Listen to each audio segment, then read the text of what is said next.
Today on Dr. Osborne's Zone, part 3 of how the system has failed you. If you struggle with autoimmune disease, you're not going to want to miss this. Stay tuned. You unlock this door with the key of compassion. Beyond it is another world, a world of science, a world of common sense, a world of sanity. You're moving into a land of both empathy and ethics, of nutritional knowledge and empowerment. You've just crossed over into Dr. Osborne's Zone. Welcome to Dr. Osborne's Zone. Now, I've been spending a lot of time talking about health advice gone wrong, bad public health policy, and other topics similar to that. And today I want to make things very, very coherent for you. You can see this diagram comes from a research study, a research comprehensive review on drugs that induce lupus. So this, if you look at this diagram here, definite on the left-hand side, drugs that definitely we know absolutely can cause lupus, right? So there's a number of different medications there, many of which are antibiotics. You can see that probable is in the middle there, sulfasalazine, antithyroid medicines, anticonvulsants, statins. How many of you are taking statins to lower your cholesterol? And then if you go to the next row, it's the possible relationship. So again, antibiotics, non-steroidal anti-inflammatories, and blood pressure medicines. And then case reports. So these are examples where medicines in case reports reported in the medical literature were responsible for inducing lupus. So it's a lot of drugs. It's a lot of lupus. You can see here drug-induced lupus, including anti-tumor necrosis factor and interferon-induced. The summary here is drug-induced lupus is defined as a syndrome with clinical and serological features similar to systemic lupus that is temporarily related to continuous drug exposure and which resolves after discontinuation of the drug. More than 90 drugs, including biological modulators such as tumor necrosis factor alpha inhibitors and interferons, have been identified as likely culprits. Now, the reason I use this slide and show you this is because many of you have an autoimmune arthritis or lupus already, and the doctor is trying to put you on anti-tumor necrosis factor drugs or interferon drugs, because that's the treatment in many cases for lupus. That very drug that is being used to treat lupus in many cases can actually induce lupus. So at what point does the drug induction of the disease, surpass any benefit that the drug may have for control or modulation of symptoms?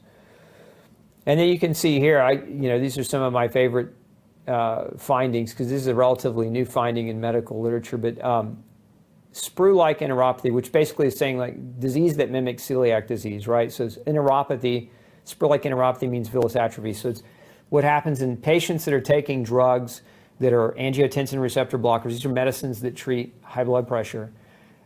These very drugs can cause villus atrophy that looks just like celiac disease.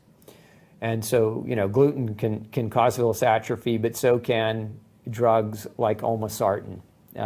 If you're on a blood pressure medicine that ends in ARTAN, talk to your doctor about this, because there's been over 100, I think to date, the last time I checked, it's like 138 studies and case reports of these classes of medications inducing celiac-like disease in patients. You see here the telmisartan did the same thing, telmisartan-associated sprue-like enteropathy. And then we get, other medical interventions like breast implantation.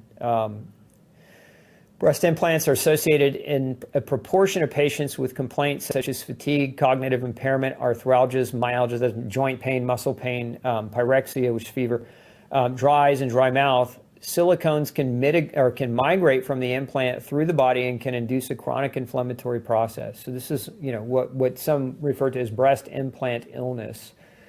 And many women struggle with this. The vanity of the country that we live in. So many women in their youth and poor education and naivety run off to do that type of surgery, and have no idea 5, 10, 15 years later that those very implants may be part of their illness as they develop it. And very few doctors talk about this.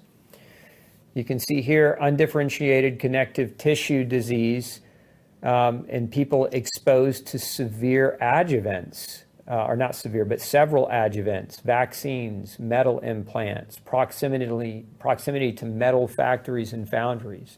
And so, what are adjuvants? In a lot of the jabs are mercury, aluminum is a common one that's used, and then you can get metals from other places as well, from the environment as well. But again, undifferentiated connective tissue disease is a form of autoimmune disease, as well as fibromyalgia, have been linked to the exposure to these things. You see that term there where it says major ASIA triggers. What does ASIA stand for? ASIA stands for autoimmune syndrome induced by adjuvants. So when you're going in and they're telling you should get this shot or that shot, ask the question, what are my risks? Oh, there's no risks. Well, ASIA is a risk. Autoimmune disease is a risk. I'm treating right now several people who have had shots, developed autoimmunity, joint autoimmunity. I've got several with rheumatoid and others with lupus, among other different types of rheumatological autoimmunities. You see typical features of ASIA: general weakness, chronic fatigue, irritable bowel syndrome. So again, there is a risk and there is a potential for damage, and you need to know about it so that you can make the right decision. So look here, shots in autoimmune disease. This is a quote from Dr. Yehuda Schoenfeld, who's one of the world's leading researchers on this topic. Almost all types of shots have been reported to be associated with the onset of ASIA, again, autoimmune inflammatory syndrome induced by adjuvants. And you can see to the left over here on this diagram, from a medical publication, influenza, meningococcal, HBV, which is hepatitis B, and then HPV, which is human papillomavirus, MMR. You can see all the different forms of autoimmunity. GBS stands for Guillain-Barré syndrome, and then multiple sclerosis, lupus, rheumatoid arthritis, diabetes, inflammatory bowel disease, vasculitis, idiopathic thrombocytopenia, or thrombocytopenia, like disease, and then macrophagic myofasciitis. So these are just, again, examples of different types of autoimmune disease that we know contribute to and can induce or can be induced by getting shots. Now, I think it's important to share this historically, because this is, again, one of the major trajectory changes that we've seen. And I think it's one of the major triggers, in my opinion. It's one of the major triggers for the development or the increased risk of the development of autoimmunity. But you can see in 1983, kids on the schedule got 5 doses by the 12th month of age. And by 2016, that increased fivefold, right? It went from 5 to 24 doses. It's 24 doses by the 12 months. And so you can see the total doses in 1983 in total was 24 total doses. And then by 2016, it was 69 total doses. Why the change? Why all those extra doses? Why all that extra? Well, I believe it's because in 1986, the pharmaceutical manufacturers no longer had liability, and because there was no more liability, they could up the ante. They could push more things, more of these things to the schedule, to the childhood schedule, and so that led to, again, a more aggressive approach. And we look at what's happened to the people tell me all the time, causation and correlation aren't the same thing. Look, I get it, but you can't ignore this. You ignore it at your own peril. Okay, one of my favorite scientists was Ignaz Semmelweis, who, I say he invented hand washing. If you look at this, in 1847. So there was a time in history when doctors would be in the morgue dissecting cadavers, and they wouldn't wear gloves, and they didn't wash their hands. And then they would walk from the cadaver lab, to the maternity ward, and they would deliver babies. Imagine your doctor coming from a cadaver lab, and it's a very graphic thought, I know, but with infectious, microorganisms all over his hands, from decaying bodies, and now he's touching you and delivering your child.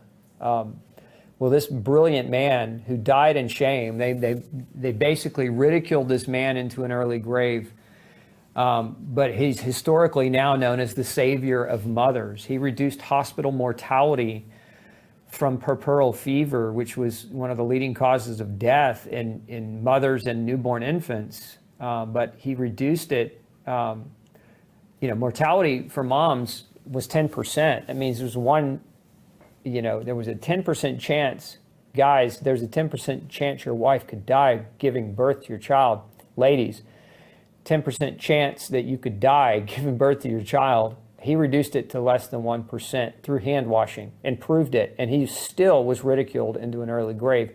You think about that in terms of our modern belief system over the past few years. How many people have been pushing unproven scientific tactics? And now we're seeing, huge alarms in our society with heart disease. We're seeing huge increases in cancer, huge increases in autoimmune development as a result of a push narrative, a non-scientific narrative, and we're seeing good information be suppressed. Well, they suppressed this man's really good information. Again, that's, historically, I'm glad he was exonerated, but, imagine his life, the ridicule that he had to be faced with because he just cared enough to do the right thing and to be keen enough to make that observation. Coming back to the water management thing, 1820, water and wastewater were managed by private privy and cesspools, meaning that people had like latrine that were dug out near their home or by their home that were, was full of human feces, and then those cesspools would then contaminate the groundwater, for the major water source of an area, and then those people in that area drinking contaminated groundwater would get sick. So this is 1820. Less than 5% of the U.S. population lived in urban areas in 1820. That's defined as cities with more than 8,000 people. From 1820 to 1880, the population boom, along with urban development, led to infrastructure issues around hygiene, clean water, sewage, and living in close quarters. This is where we saw the massive increases in infectious disease, because in typical farming, in typical rural countries and rural areas, you don't see, unless there's major malnutrition, you don't see, prolific infectious disease, because the two most important preventers of infectious disease is, number one is decent hygiene, and number two is good nutrition. In 1854, John Snow discovers water contamination leads to infectious disease transmission. So this is before people even recognized that microorganisms could contribute to disease. So in 1854, cities slowly began to build water treatment facilities. And then in 1885, Louis Pasteur, the famous French scientist, proves to an extent elements of the germ theory of disease. And in 1914, the U.S. Department of the Treasury enacted a set of standards effectively requiring drinking water disinfection and leading to a dramatic increase in the use of drinking water chlorination. In 1920s, new home construction in the U.S. implements standard indoor plumbing with bathrooms. By 1943, the use of antibiotics begins on large scale during World War II. And then 1948, the Federal Water Pollution Control Act. 1951, U.S. Public Health Service adopts fluoridation of public water policy. And then the EPA was formed in 1970. So this is just kind of a history of our water management and our hygiene management. So back to this diagram, because I think this diagram is super important. Historically speaking, we had this massive trajectory down from infectious disease before we ever had any type of shot for infectious disease. We had, what led to that was predominantly hygiene and clean food and access to enough food, right? Good nutrition, and indoor plumbing.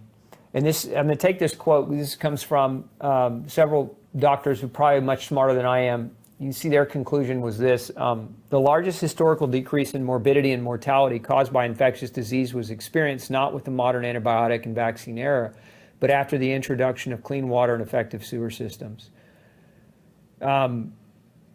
Think about that. Because so many of you, and again, going back to the last few years, so many of you have, been living in fear for the wrong reasons. And I would say, if you eat well, you keep your water clean, you exercise, you get your sunshine, etc., you don't have to live in that level of fear. So let's talk next about lack of sunshine. The number of research studies that validate this, but again, here's one of them. Vitamin D and autoimmune thyroid disease is an example. Significantly lower levels of vitamin D were documented in patients with autoimmune thyroid disease and related to the presence of antithyroid antibodies and abnormal thyroid function tests, suggesting the involvement of vitamin D in the pathogenesis of autoimmune thyroid disease and the advisability of supplementation, I would say, and the advisability of supplementation, but also of sunshine. It's time to reverse the decades-old fear of sun and photophobia that dermatologists have reaped on the world. I think we could argue that advice has been tragic for human health. I like to look at sunshine exposure the way I like to look at drinking my water. You need water to survive. Your body is 70% water, but you can also drown in it.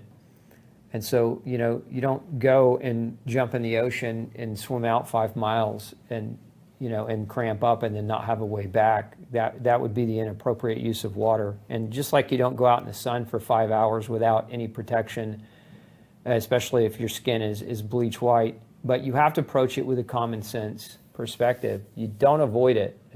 Sunlight won't age you.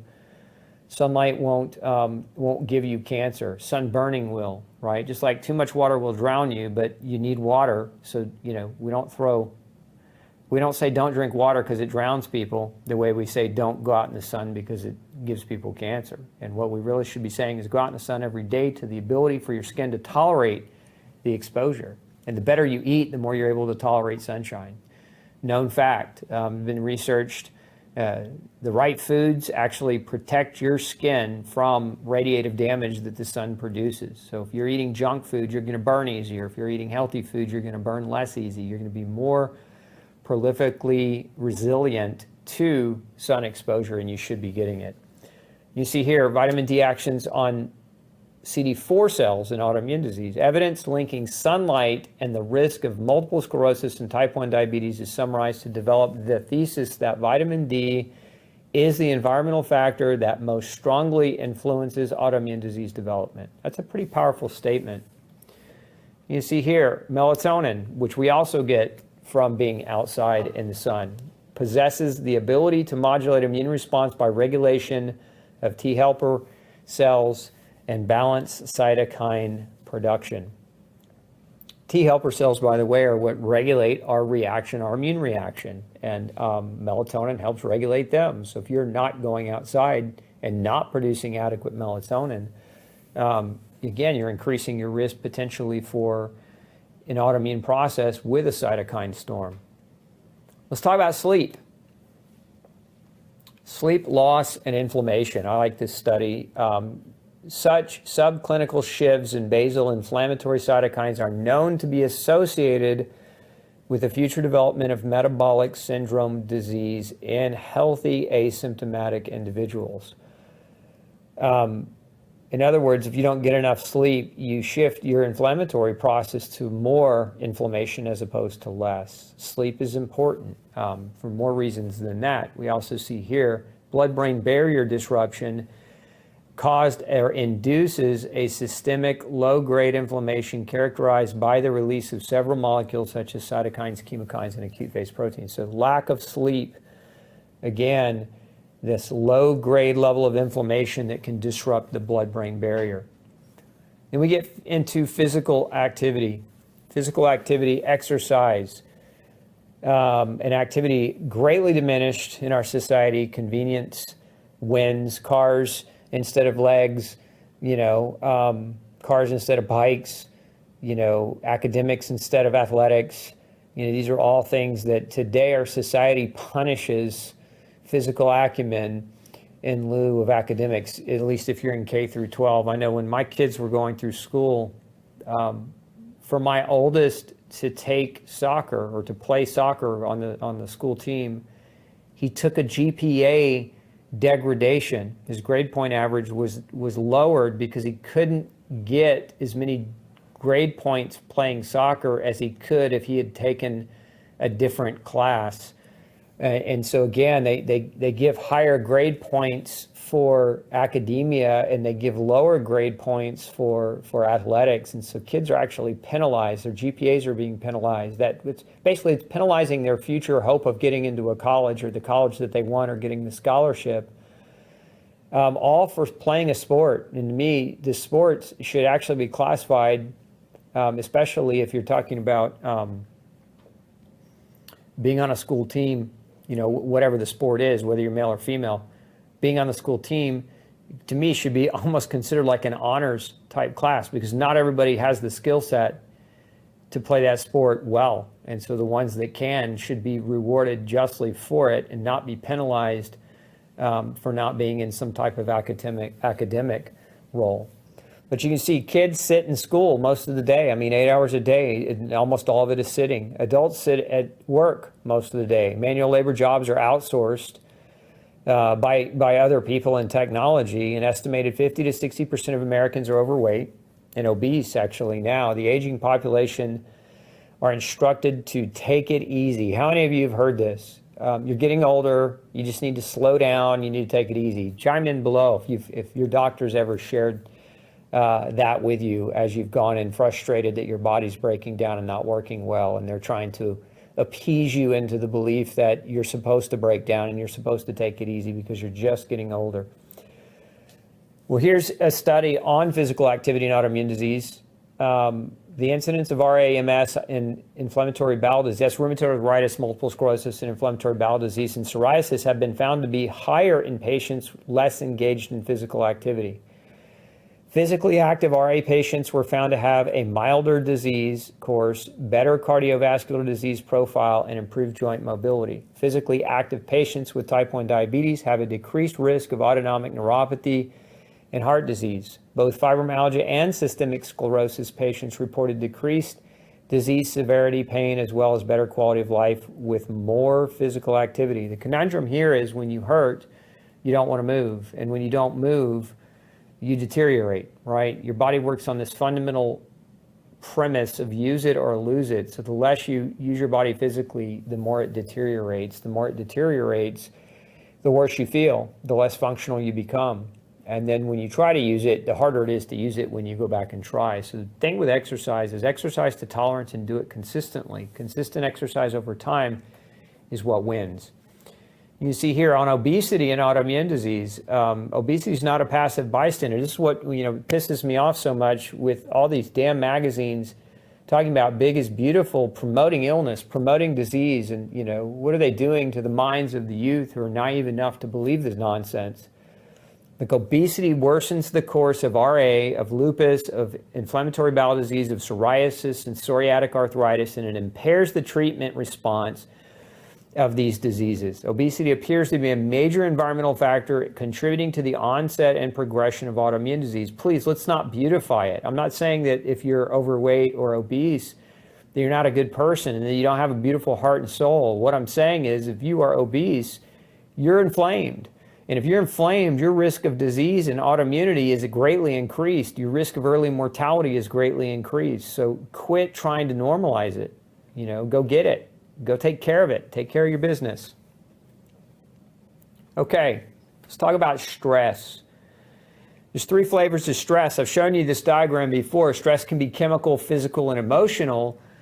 And, all the things that we've been talking about through this series are forms or can be forms of stress. Again, going back to the summary here, right?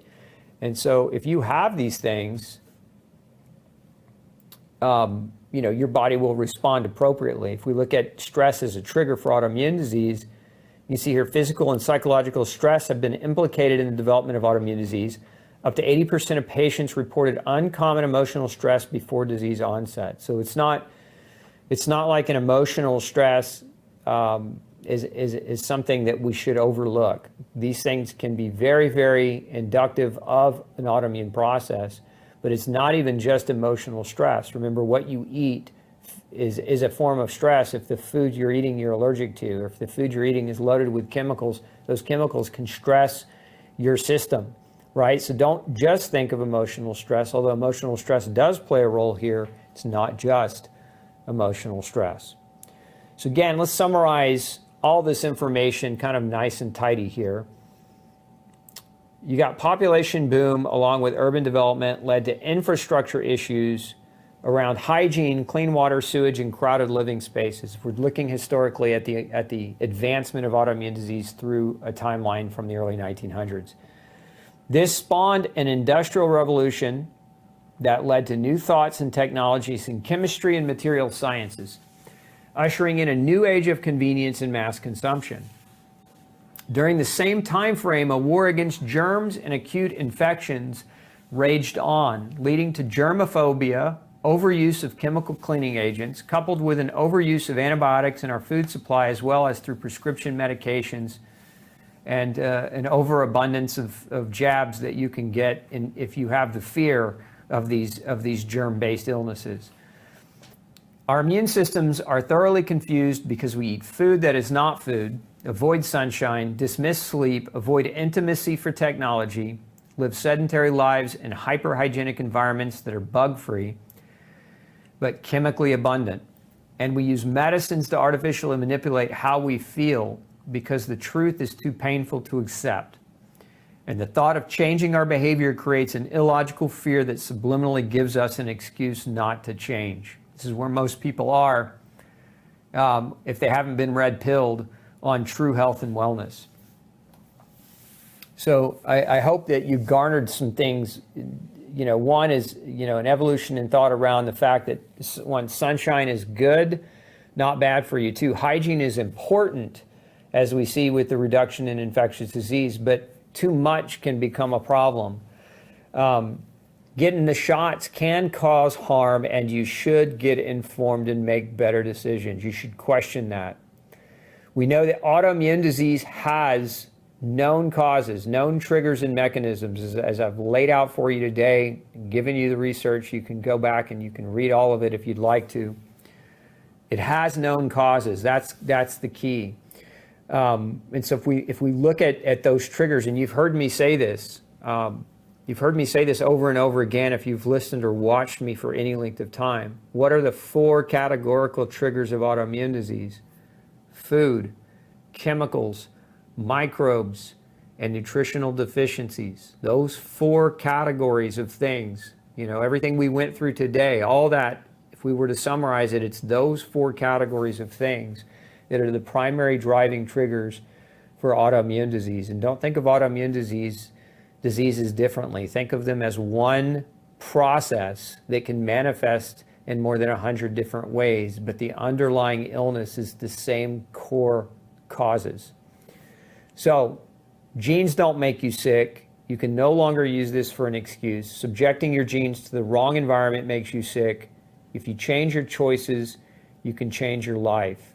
You'll always have the capacity to educate yourself and take action on what you learn, and by doing so, alter the outcome of your health and your life. So don't forget, highlight this slide, screenshot it. These are your triggers. These are the things that you need to be focusing your time, effort, and attention on. If you are struggling with your health, if you are miserable in your life, if you struggle or suffer with autoimmune disease or chronic inflammatory disease, if you're not thinking about these things, if your doctor's not measuring the potential for these problems, then you're going in the wrong direction. You can't slap a Band-Aid on this and expect it to get better. You have to do the work. You have to do the investigation. You have to be the one that pokes and prods and pushes your doctor. Your doctor's not going to come to you with this information, most likely. Maybe some of you are exceptionally well doctored, and I hope that's the case, but the average is not going to happen. Medicine is become Unfortunately, it's become a corporately run, mediocre cesspool of doctors who don't have enough time to spend with you to get meaningful information to help discern why you have a health issue. And it's become a churning system of running, X amount of patients through to generate X amount of dollars. And the system is all based on, again, it's diagnostic centric, it's drug centric. If you want drugs to treat your illness, then go see those doctors that do that. But if you want to resolve your illness, you have to think about what's on this slide, and you have to ask yourself the question, are you doing your part? You have to get to work. All right. Love all of you guys. I hope that you found some value in hearing this today and listening to this. And so now what I want you to do is get out there and do your own groundwork. If you need help, you can feel free to reach out to my team. We're happy to guide you in a better direction. But don't sit back and do nothing. That's the worst thing that you can do. That's a guarantee that your health will deteriorate and that you'll continue to struggle.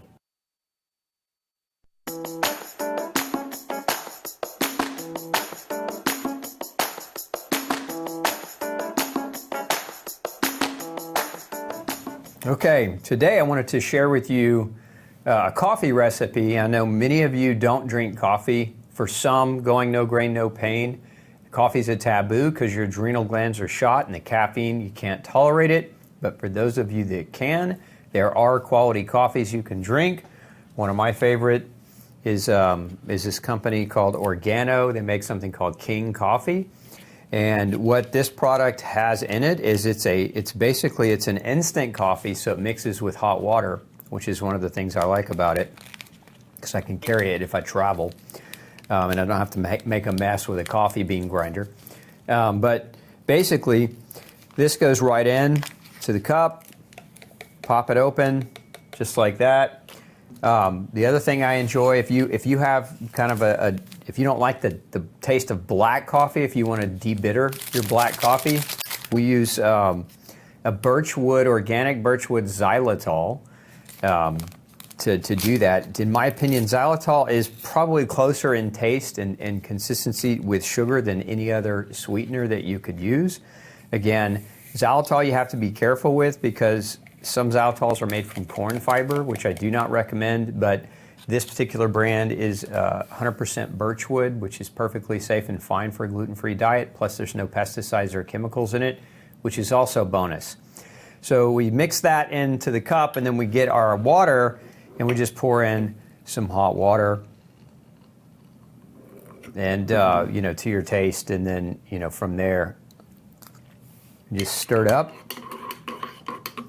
Now you can add, I like to bring my own creamer, and this is almond milk. There are a number of different brands of almond milk out there that you can use. You just have to make sure that whatever brand that you're using, it doesn't have all the garbage filler. You got to watch out for the gums. You got to watch out for the flavoring agents that can be corn derived. You got to watch out for any other added dyes or colors or adulterants that you just don't necessarily want to drink. So, and then some people like to take theirs black, and that's fine too. You don't need the creamer in it. Now, the other thing we're going to add is collagen. Now, I use my own Ultra Collagen, and this is a mixture of multiple types of collagen. One, I love it because it's a great source of protein, and so after a workout, getting some good protein and to support your joints is something I look forward to, but it also really, really adds a texture to the coffee. It doesn't clump it. It doesn't make it like gelatin. Some people would say, doesn't it make it like gelatin? No, not at all. Now, there are also collagen creamers that are out there. I don't like those. I don't like the concentrated coconut milks in a lot of those products. I think they make my throat itch. So for me, those aren't a go. So again, we just use Ultra Collagen. Mix that up, and again, it just puts a little bit of a thick flavor to the coffee without making it gelatinous. Because nobody wants to drink Jell-O for breakfast, so to speak, in the morning. So again, get that nice and stirred up, and you got a nice cup of coffee with no sugar, with no dairy, with collagen mixed in, and the coffee's organic and it's tested for mold and mycotoxins, so you don't have to worry about that part. And if you enjoy a morning cup of coffee, this one has about 90 to 110 grams or milligrams rather of caffeine, which, on a daily basis, I encourage if you're got any caffeine coming through to your diet, whether it's tea or coffee or whatever it is, that you keep that caffeine load under 200 milligrams a day. Especially if you're trying to heal and repair. Caffeine is a stimulant to the adrenal glands. And so again, many of you chronically sick have a hard time when you put caffeine back in the diet because of the adrenal gland dysfunction. So if your adrenal glands are kicking butt and you just want to have an occasional morning cup of coffee, this is the recipe that I dig.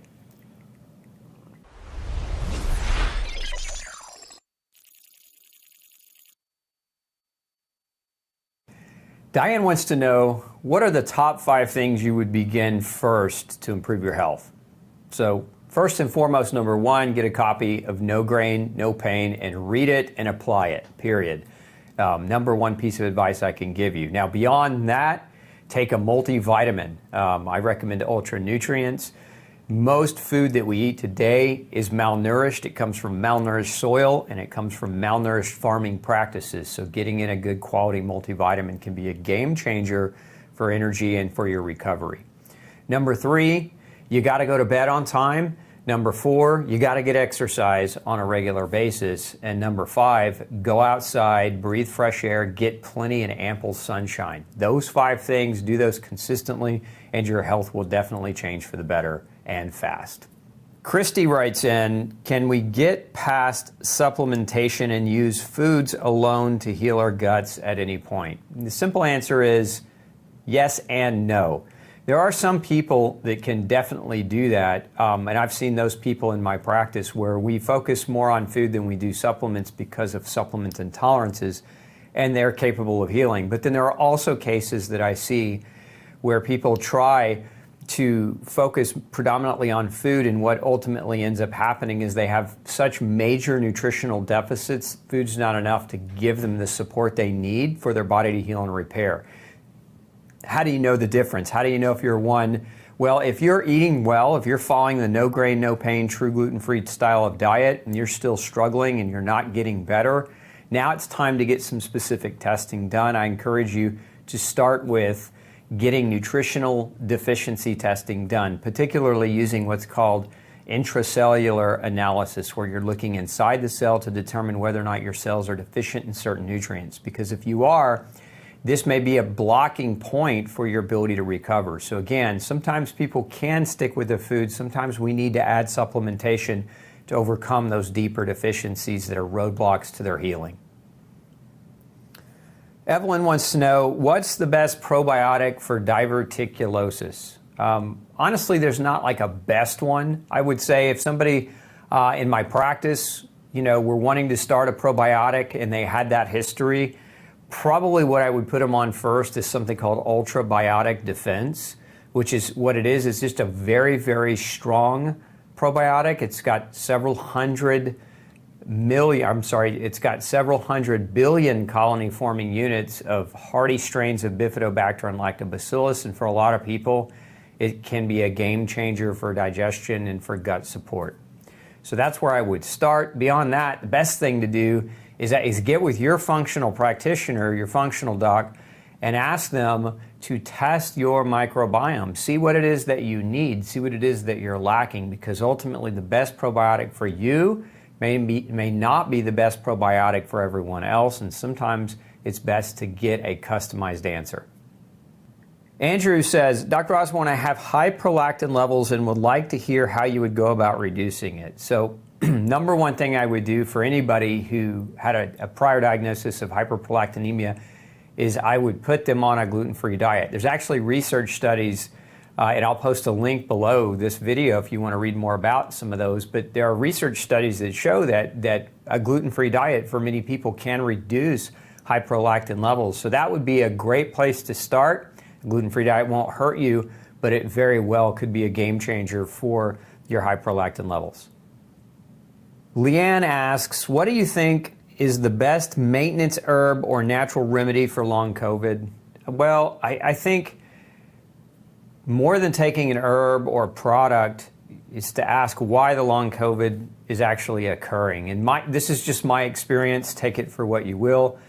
Every case of chronic long haul COVID I've ever seen, the patient was in mold. They had mold in their home, and so what was happening is COVID knocked them on their butts, and they were never able to recover. They went home because they were sick, and because they were in mold 24/7, it built and built and built and caused more and more immune problems, more and more chronic inflammatory problems, and so they just were not able to recover, and they stayed sick. So it was kind of a 1-2 punch. The COVID knocked them down, the mold in their home kept them down, and continues to keep them down. So no supplement's going to fix that. The only thing that's going to fix that is identifying, whether or not you're in mold, which is super easy to do. You can ask your doctor to test you for what's called a urinary mycotoxin test, which helps you understand whether or not you're being exposed chronically to mold in your home. If that test comes back positive, now that's your cue in to hire a very, very good mold inspector to come out to your house to help you isolate and identify where the mold is growing, number one, and number two, why the mold grew in the first place, and then get that cleaned up and get your air quality and your environment cleaned up so that you can heal and recover.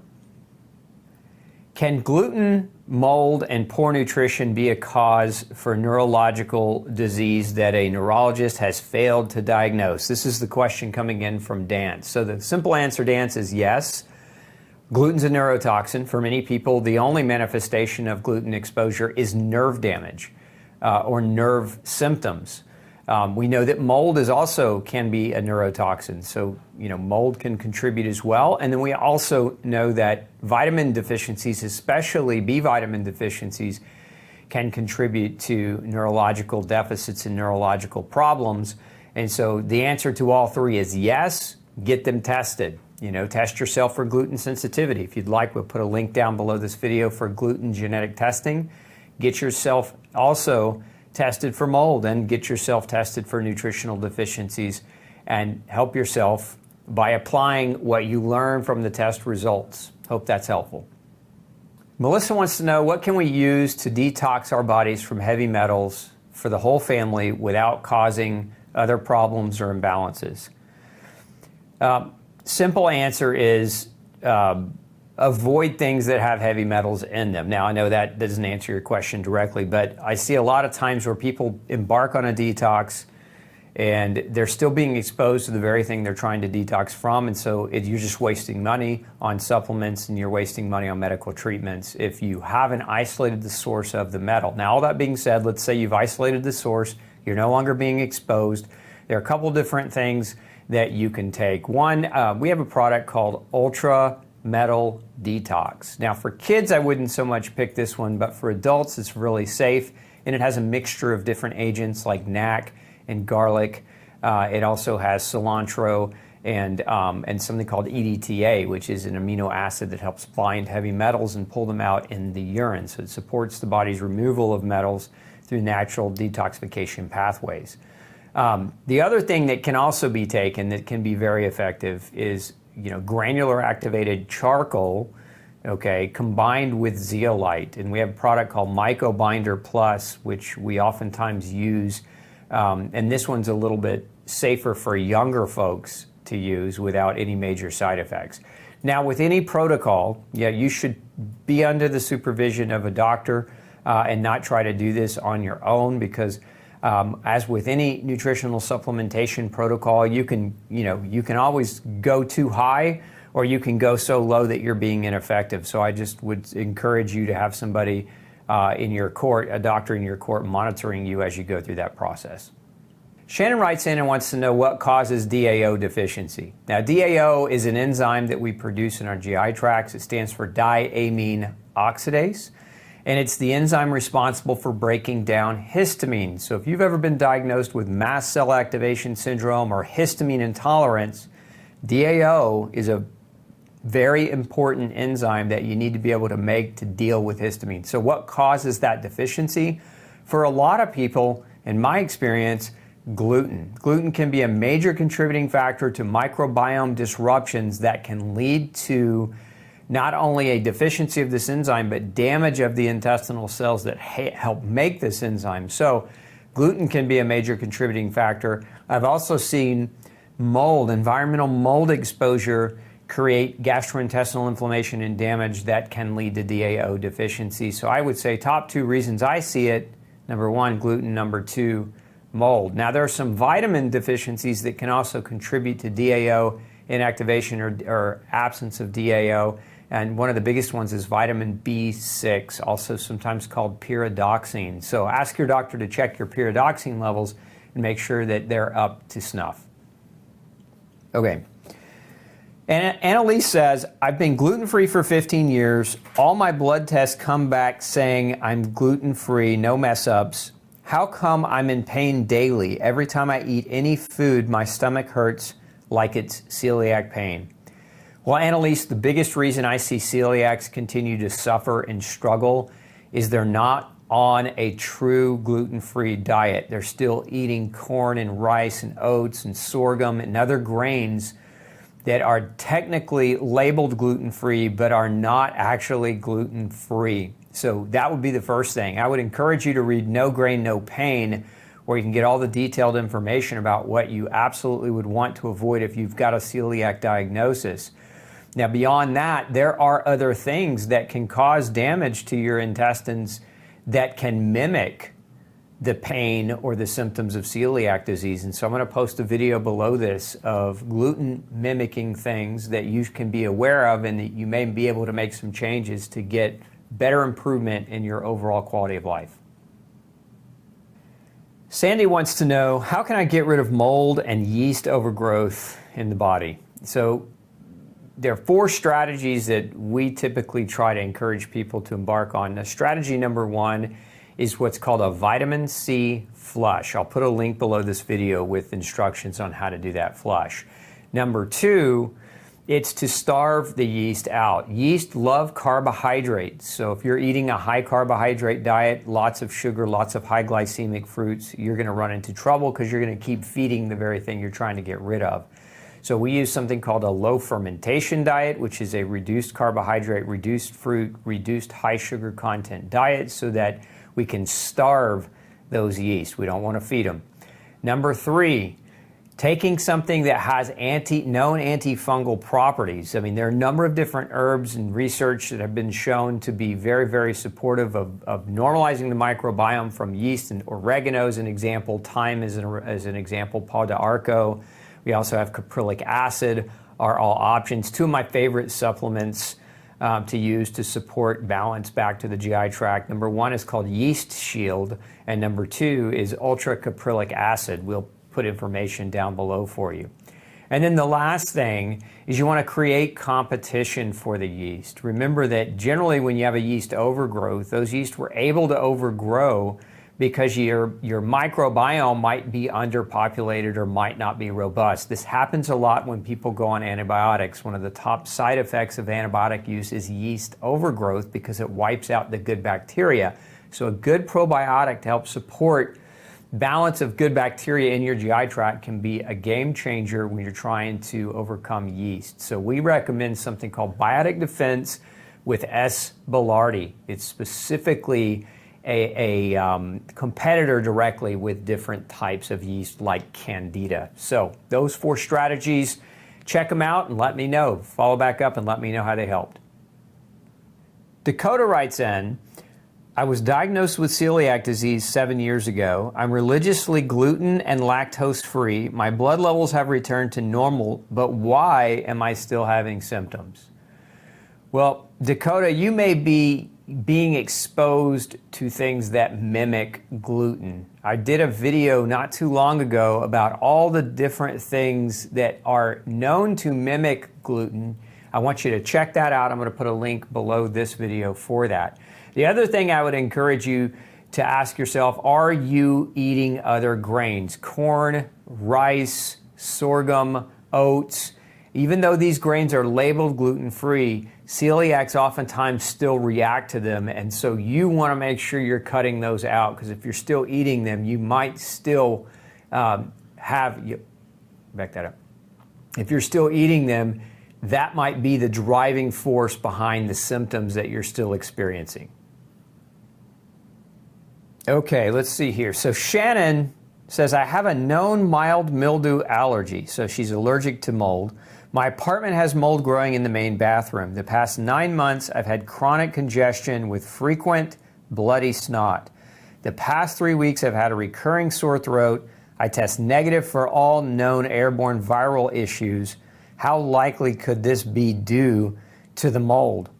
Shannon, it's very likely that this could be due to mold. Remember that allergy symptoms oftentimes can affect the sinuses, which is what it sounds like you're having, is that upper respiratory mucus and blood. Mold is notorious for doing that. So if you've got visible mold growing in your bathroom, you definitely want to get a hold of your apartment manager and have somebody come in and ideally do a mold investigation, a mold inspector, and also possibly mold remediation, because mold is no joke. It can start with sinus problems and bloody mucus, but it can progress to much more dangerous things. Mold toxins are linked to cancer. They're linked to kidney and liver failure. They're linked to vision problems, and they're linked to gastrointestinal inflammation. So you really, really want to get this part figured out. Don't let it go. Get with your manager and get that thing figured out. Laura writes in, when eating a healthy diet, what are the considerations to ensure that your electrolytes stay balanced? Well, the first thing is use salt. Use natural sea salt, use natural rock salt. There's very solid electrolyte in those different types of salts. A lot of people veer away or deviate away from salt because mainstream advice is salt causes high blood pressure, which is not true at all. MSG and processed food can cause high blood pressure, but natural salts, not so much. So get natural salts on a regular daily basis in your diet. The other thing that you might consider if you're drinking reverse osmosis water is adding an electrolyte back to the water. RO pulls the electrolytes out of your water. So if you're a bottled water person and you're drinking reverse osmosis bottled water, that can actually dehydrate you over time, add electrolytes back. We have something called ultra electrolytes, which you take about a half a teaspoon for every 20 ounces of water that you drink, and that remineralizes your water. So staying hydrated is super important, but if the water you're drinking is dehydrated water, then you're going to end up dehydrating yourself. So again, use salt. Number 2, add electrolyte back to your water if you're drinking RO water. Thanks for tuning in to the Dr. Osborne Zone. Don't forget to share, like, and subscribe for more content like this, and make sure you come back next Tuesday at 6 p.m. Central Standard Time and Thursday at noon 30 for more episodes.